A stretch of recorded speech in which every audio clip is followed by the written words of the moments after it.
سلامونه او درنښت ډېرو خوږو افغانانو خویندو او ورونو هی تاسو تر اوسه پورې دا فکر کړی له خپل ځان له وجدان سره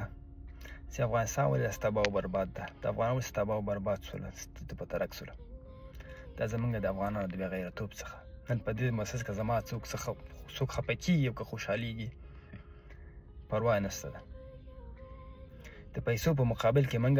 خپل وطن پلورو د پیسو په مقابل کې موږ مکتبونه شفاخانې پلچکونه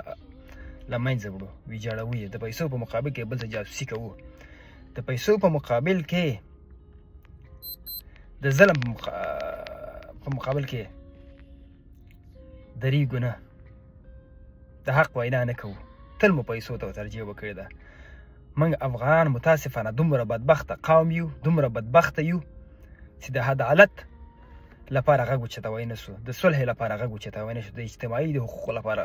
غږ اوچتوی نه هغه دا لا څه کوي د پیسو په مقابل کې چې 2 روپۍ راباندې ګران په هر چا پیسې ګرانې دي مګر دا رقم نه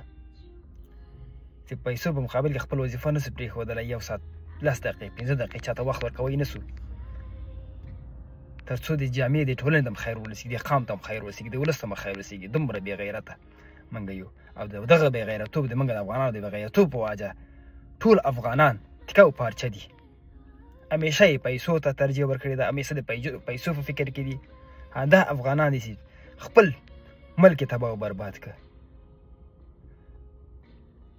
تر اوسه پورې به چا ته خیر نه وي ورسېدلی داسې بچی به نه وي نه په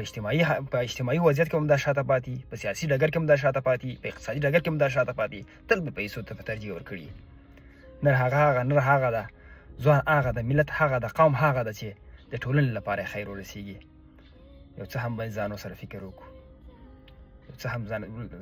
فکر وکړو حد اقل دې ولس ته مو خیر ورسېږي خوار و غریب ته مو خیر ورسېږي د خوار و د غریب د مظلوم ولس حق ناره پورته کړو د دوی د پیشرفت لپاره د دوی د ابادي لپاره ناره پورته کړو او د حق نوم باید اوچت وساتو مننه